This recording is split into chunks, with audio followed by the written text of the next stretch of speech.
Let's pay attention to Tanzania. The country's Minister of Foreign Affairs and East African Cooperation is in China. CGTN's dialogue host, Yang Rui, caught up with the Minister Augustine Mahiga. They discussed China's political system and its growing presence in Africa.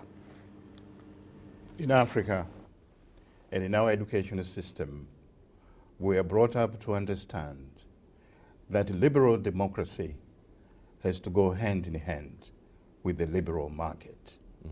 That is, competitive politics and competitive economies have to go hand in hand.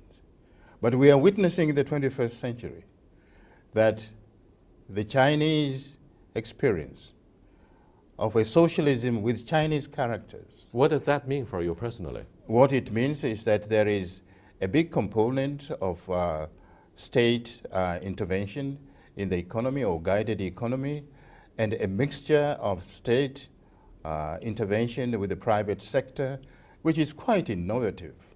And here is a country that says it's one country with two systems, if you look at Hong Kong as well. It's a most innovative way of organizing the economy and politics.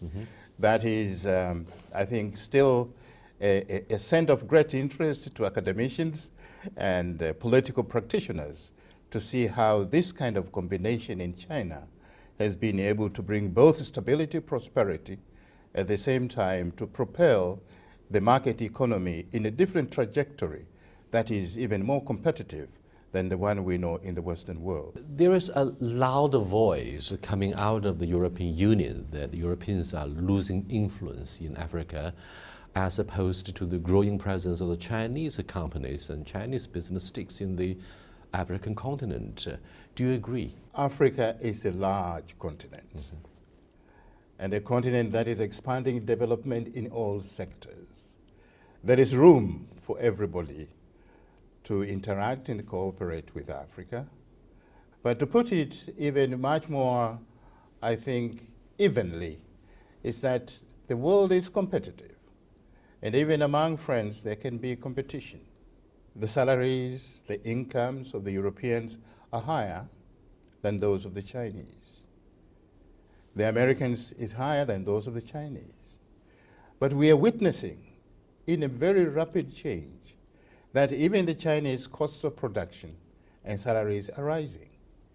I wouldn't be surprised that the industries from North America and Europe that were coming to China because of relatively lower costs, same industries might be compelled to move to other countries, in Africa in particular from China, because our cost of production there are much lower than in China.